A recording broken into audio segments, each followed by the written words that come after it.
ለመታየት የሚፈሩ ሰዎች ወደ ስኬት መቅረብ አይችሉም። አያችሁ እኔ ሰው ምን ይለኛል ብዬ እየፈራውኝ እያለ ራሴን ወደ ውጭ ማውጣት አልቻልኩኝም ነበር። መታየት ፍላጎቱ አልነበረኝም። ቢዝነሴን ማቅረብ ፍላጎቱ አልነበረኝም። እኔ ይገባኛል የማለት አቅሙ አልነበረኝም። ስለዚህ ልታይ የማትሉ ከሆነ ማለት ነው ተደብቃችሁ ትኖራላችሁ። አሁን ጊዜው የመታየት ነው። መታየት አለባችሁ። ለቢዝነሳችሁ መታየት አለባችሁ። ታዋቂ ለመሆን መታየት አለባችሁ።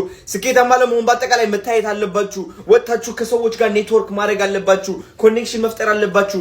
ቢዝነስ አይዲያችሁን ይዛችሁ ማለት ነው ወደ የሆነ ቦታ መሄድ አለባችሁ። ሰዎች ፒች ለማድረግ እነሱ ሰዎች ለማሳመን ለመሞከር ኖ መባል አለባችሁ። መታየት ያስፈልገናል። ግን ችግሩ ሰው ምን ይለኛል ብለን ስለምንፈራ ማለት ነው ታስረን እንገኛለን።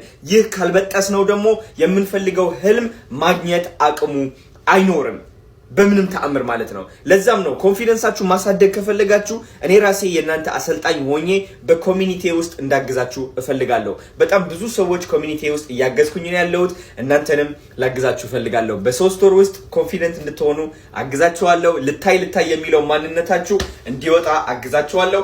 ታዋቂ፣ ስኬታማ whatever it is that you want እኔ ራሴ ያለሁኝ ኮሚኒቲ ላይ ተመዝገቡ። ሊንክ ባዮ ላይ አለ። ቻው